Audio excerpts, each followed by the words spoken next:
तो स्टूडेंट्स यहाँ पर हम अपना फोर्थ सम देख लेते हैं। यहाँ पर हमारा फोर्थ सम जो है उसमें हमें 3 सब क्वेश्चंस दिए हुए हैं। ये हमारा इंपॉर्टेंट सम है, सबसे इंपॉर्टेंट सम ये प्रैक्टिस सेट का। ठीक है, तो आइए यहाँ पर हम स्टार्ट करते हैं। इन figure the circle with centre P and Q touch each other eight R।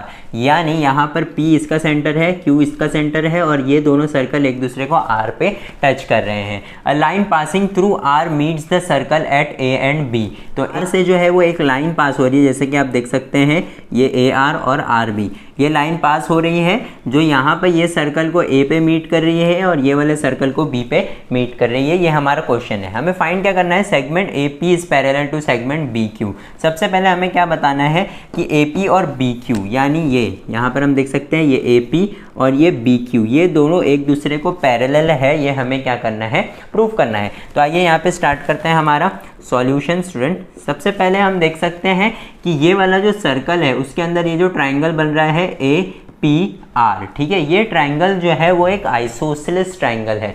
कैसे, यहाँ पर हमारा जो AP है वो क्या है, रेडियस है, उसी तरफ PR भी जो है हमारा क्या है, रेडियस है। यानी AP और PR एक दूसरे को इक्वल है। तो हम यहाँ पर सबसे पहले लिख लेते हैं AP is equal to PR। ठीक है, ये कहाँ से आया, हमें radius of same circle. AP और PR एक दूसरे को क्या है, इक्वल हो गए हैं। ठीक है, अब यहाँ पर क्योंकि AP और PR एक दूसरे को इक्वल है तो हमारा ये जो ट्राइंगल है APR ये हमारा कौन सा ट्राइंगल हो गया, आइसोसेलेस ट्राइंगल हो गया है। तो यहाँ पर हम लिखेंगे since in triangle APR side AP is congruent to PR, therefore triangle APR is isosceles triangle.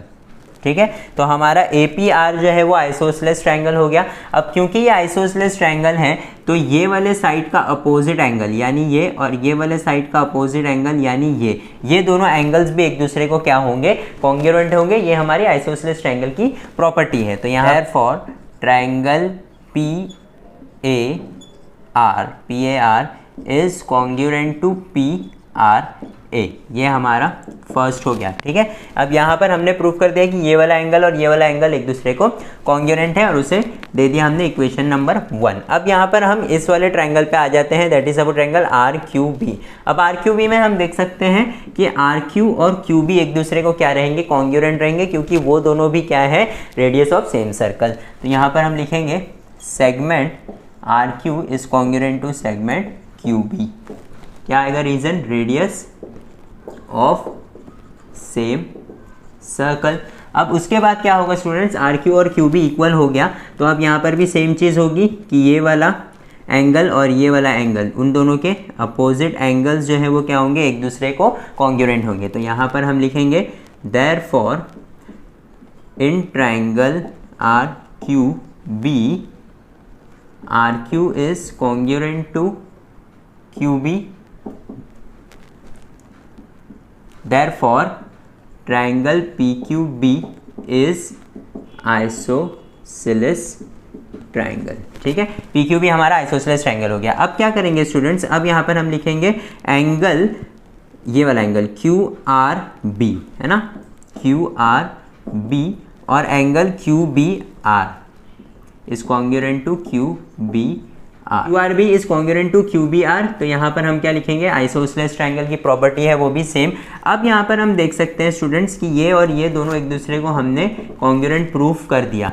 अब यहाँ पर हम देख सकते हैं स्टूडेंट्स कि ये जो AB है और ये जो PQ है, ये AB है हमारा इस तरह से और ये PQ है, तो ये एंगल यानी ARP ये वाला एंगल और ये एंगल QRB ये दोनों एंगल एक दूसरे को क्या होंगे, कॉन्ग्रुएंट होंगे। क्यों, क्योंकि ये हमारे क्या है, वर्टिकली अपोजिट एंगल्स। तो यहाँ पर हम लिखेंगे कि angle ARP is congruent to angle QRB। ठीक है, वर्टिकली अपोजिट एंगल, और हम इसे दे देते हैं इक्वेशन नंबर 3। ठीक है स्टूडेंट्स, तो अब यहाँ पर हमने प्रूव कर दिया कि ये वाला एंगल को क्या है, कॉन्ग्रुएंट है।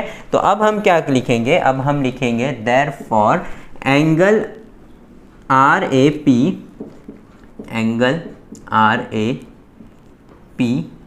Is equal to angle PR A is equal to angle Q R B is equal to angle Q B R. ये तीनों एंगल जो चारों एंगल जो है वो एक दूसरे को क्या हो जाएंगे, इक्वल हो जाएंगे। यहाँ पे हम लिखेंगे फ्रॉम 1 2 एंड 3। ठीक है, तो ये हमारा रीजन हो गया स्टूडेंट्स। अब हमने इसे इक्वल प्रूफ कर दिया है, तो अब हम देख सकते हैं कि क्योंकि ये दोनों एंगल एक दूसरे को इक्वल है, तो ये एंगल और ये एंगल भी एक दूसरे को क्या हो जाएंगे, इक्वल हो जाएंगे, है ना, बाय आवर फोर्थ इक्वेशन। इसे मैं फोर्थ इक्वेशन दे देता हूँ, है ना। तो फोर्थ इक्वेशन से ये वाला एंगल और ये वाला एंगल हमारा क्या हो जाएगा, एक दूसरे को इक्वल हो जाएगा। तो अब यहाँ पर अगर मैं इसी को डायग्राम कंसीडर करूँ, इस तरह से हमारा ये अगर डायग्राम है, तो ये वाला एंगल और ये वाला एंगल अगर एक दूसरे को क्या है, कॉन्ग्रुएंट है, तो हम देख सकते हैं कि ये एक z बन रहा है ना। इस तरह से ये हमारा z बन रहा है और ये वाला एंगल और ये वाला एंगल एक दूसरे को इक्वल हो रहा है, मतलब ये दोनों लाइन क्या है, एक दूसरे को पैरेलल है by our alternate angle property. ठीक है, तो यहाँ पर हम लिख देंगे therefore our line AP is parallel to what, QB। ठीक है, AP is parallel to line QB by alternate angle property. ठीक है, यहाँ पर अल्टरनेट एंगल प्रॉपर्टी से हमने क्या प्रूफ कर दिया कि लाइन AP और लाइन QB क्या है, एक दूसरे को पैरेलल है। तो यहाँ पर हमारा जो है वो फर्स्ट क्वेश्चन तो खत्म होता है। सेकंड क्या है हमारा कि ट्रायंगल APR यानी ये वाले ट्रायंगल को और ट्रायंगल RQB ये वाले ट्रायंगल को हमें क्या प्रूफ करना है, सिमिलर प्रूफ करना है। तो यहाँ पे इजी है स्टूडेंट्स, क्योंकि हम देख सकते हैं ये एंगल को कॉन्ग्रुएंट है, ये एंगल को कॉन्ग्रुएंट है, तो यहाँ पर दो एंगल तो एक दूसरे को कॉन्ग्रुएंट है ही, तो बाय AA टेस्ट यहाँ पर सिमिलर है ही। तो हमें बस क्या लिखना है, यहाँ पर सेकंड वाला डालते हैं हम यहाँ पर, और क्या लिखेंगे, angle ARP is congruent to angle QRB और दूसरा वाला क्या होगा, angle PAR is congruent to angle QBR। ये दोनों कहाँ से आया, फ्रॉम 4। ठीक है, ये वाले से हमने ये वाले से प्रूफ कर दिया। तो therefore by AA test our triangle APR is similar to triangle RQB। यहाँ पर ये हमारा सेकंड वाला हो गया। आइए थर्ड वाला देखते हैं। हमारा थर्ड वाला क्या है, इफ फाइंड RQB, क्या फाइंड करना है हमें, RQB ये वाला एंगल फाइंड करना है। If angle PAR is 35 degree, PAR अगर ये वाला एंगल 35 है तो हमें ये फाइंड करना है। अब स्टूडेंट्स हमें पता है कि ये 35 है, ये भी 35 है, ये भी 35 है, ये भी 35 है ना। तो यहाँ पर क्योंकि ये 35 है तो ये वाले दो एंगल्स भी 35 होंगे, तो हम यहाँ पे लिख लेते हैं सिंस एंगल क्या है PAR हमारा क्या है 35 degree, therefore angle QRB is equal to angle QBR is equal to क्या होगा हमारा 35 होगा, क्योंकि PAR 35 है तो ये एंगल और ये एंगल भी हमारा 35 होगा। कहाँ से, बाय इक्वेशन नंबर 4। तो यहाँ पर हम लिख देंगे फ्रॉम 4। ठीक है, अब यहाँ पर ये वाले ट्रायंगल में अगर हम कंसीडर करेंगे तो यहाँ पे लिखेंगे हम इन ट्रायंगल QRB, ये वाले ट्रायंगल में ये 35 है, ये 35 है, तो ये हमें नहीं पता है। तो अगर हम इसे x कंसीडर करेंगे तो यहाँ पर क्या होना चाहिए, x प्लस 35 क्योंकि ये दो एंगल हमें पता है 35 और ये हमें नहीं पता है, तो हमने इसे x ले लिया, इज इक्वल टू क्या होना चाहिए 180 होना चाहिए। तो 35 प्लस 35 विल बी 70, जो कि वहाँ जा कर के क्या हो जाएगा, माइनस हो जाएगा। तो यहाँ पर मैं डायरेक्ट लिखता हूँ कि x is equal to 180 minus 70, that is x is equal to 110। तो यहाँ पर हमारी जो RQB की वैल्यू है वो क्या है 110 है। तो इस तरह से स्टूडेंट्स हमारा फोर्थ सम भी खत्म होता है। आइए फिफ्थ सम देखते हैं। तो आइए स्टूडेंट्स यहाँ पर हम अपना फिफ्थ सम स्टार्ट करते हैं, जो कि लास्ट सम है इस प्रैक्टिस सेट का और स्टार मार्क क्वेश्चन है। तो यहाँ पर ये थोड़ा सा ट्रिकी सम है, जो हमें बाहर से क्वेश्चंस आते हैं ये उसमें इस तरह का क्वेश्चन हमें पूछ सकता है। तो आइए यहाँ पे स्टार्ट करते हैं with reading of question. In figure the circle with centers A and B, A और B नाम के दो सेंटर ऑफ सर्कल्स हैं, touch each other at E पे एक दूसरे को टच हो रहे हैं। Line L is a common tangent, तो यहाँ पर लाइन L जो है, ये लाइन L ये कॉमन टेंजेंट है, ठीक है, which touches the circle at C and D, यहाँ पे सी पे टच हो रहा है और डी पे टच हो रहा है respectively. Find the length of segment C D, यानी हमें सी डी का क्या फाइंड करना है, लेंथ फाइंड करना है। If the radii of the circles are 4 centimetre and 6 centimetre, यानी हमारा जो बड़ा वाला सर्कल है उसका रेडियस हमें कितना दिया हुआ है, 6 दिया हुआ है, और हमारा जो छोटा वाला सर्कल है उसका रेडियस हमें 4 दिया हुआ है, ठीक है। तो यहाँ पर हमें फाइंड क्या करने बोला है, सी डी फाइंड करने बोला है। अब यहाँ पर हम देख सकते हैं स्टूडेंट्स कि ये सी डी जो है वो टेढ़ा है और ए बी जो है वो स्ट्रेट है। तो हम यहाँ पर अगर सी ए को ज्वाइन करते हैं और डी बी को ज्वाइन करते हैं तो हम जाहिर सी बातें देख सकते हैं कि एक रेक्टेंगल बन नहीं रहा है, जो हम सीधे सीधे बोलते हैं कि ए बी और सी डी जो है वो इक्वल हो जाएगा। बट यहाँ पर हमें जो है ना एक चीज़ करना पड़ेगा, कंस्ट्रक्शन करना पड़ेगा। तो हम इस तरह से एक कंस्ट्रक्शन करेंगे, ये इस तरह से हम कंस्ट्रक्शन करेंगे और इसे नाम दे देते हैं अगर हम x। तो यहाँ पर क्या किया हमने कि ये जो CD है ये AX को हम क्या करेंगे, पैरेलल बनाएंगे, ठीक है। इस तरह से हम कंस्ट्रक्शन करेंगे। तो आइए स्टार्ट करते हैं।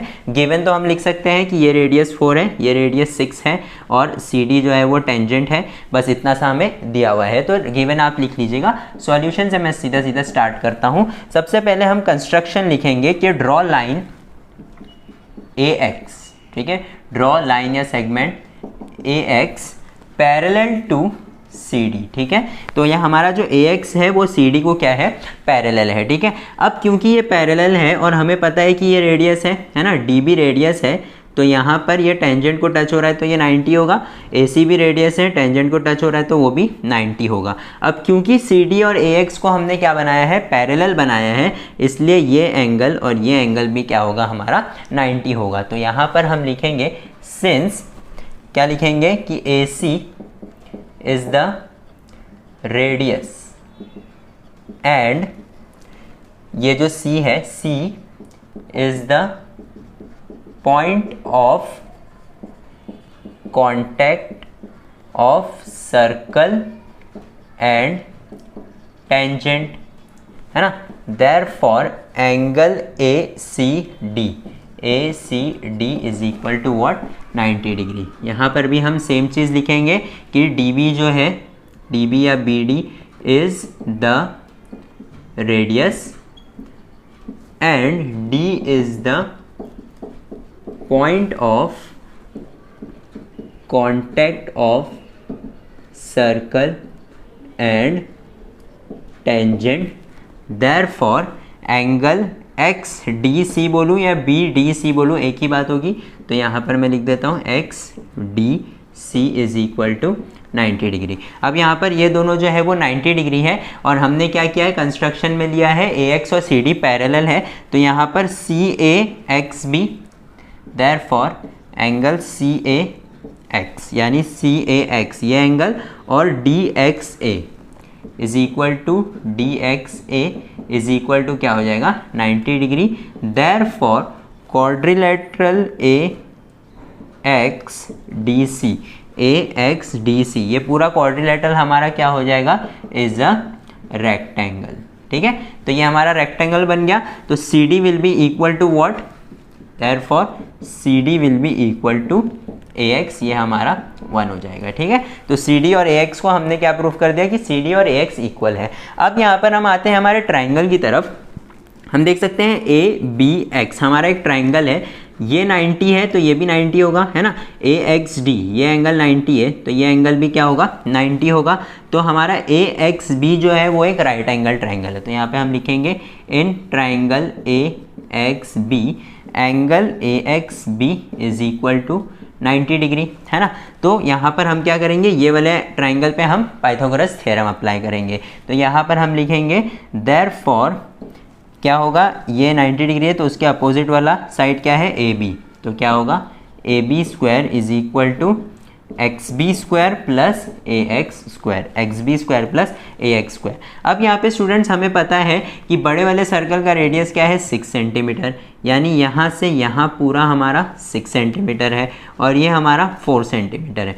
बट CAXD तो हमने क्या प्रूव किया है कि रेक्टेंगल है, तो हमारा CA अगर 4 है तो XD भी हमारा क्या होगा, 4 होगा। तो यानी ये यहाँ से यहाँ तक हमारा क्या है, 4 है। तो अगर ये 4 है और ये पूरा 6 है तो ये क्या होगा हमारा 4 - 6। तो यहाँ पर हमारा जो ये है एक्स बी है वो हमारा क्या होगा 2 होगा। तो यहाँ पर हम लिखेंगे ए बी की वैल्यू हमें पता है दैट इज़ 4 + 6 10, 10 का स्क्वायर। एक्स बी की वैल्यू भी हमें पता है 2, तो 2 का स्क्वायर प्लस ए एक्स की वैल्यू हमें नहीं पता है तो हम ए एक्स को एज इट इज़ छोड़ देते हैं। तो यहाँ पे क्या होगा 100 = 4 + ए एक्स स्क्वायर। तो यहाँ पे क्या होगा 100 - 4 = ए एक्स स्क्वायर। तो क्या होगा ए एक्स स्क्वायर की वैल्यू हमें आएगी 96। तो अब हम क्या करेंगे 96 का फैक्टर्स फाइंड करेंगे। तो यहाँ पर क्या होगा 2 4 ज़ा 8 ज़ा 2, 24 ज़ा 2, 12 ज़ा 2, 6 ज़ा 2, 3 ज़ा और ये 3। तो यहाँ पर ये 2 2, तो ये 2 2 ज़ा 4 बाहर आ जाएगा, ठीक है, और अंदर बचेगा 2 3 ज़ा 6। तो यहाँ पर इस तरह से हमें क्या आएगी ए एक्स की वैल्यू आएगी। तो ए एक्स हमारा क्या आ रहा है 4√6 और हमने यहाँ पर अभी अभी प्रूव किया है कि ए एक्स और सी डी क्या है एक दूसरे को इक्वल है। तो therefore 4√6 is the value of C D. ये कहाँ से आया हमें फ्रॉम 1।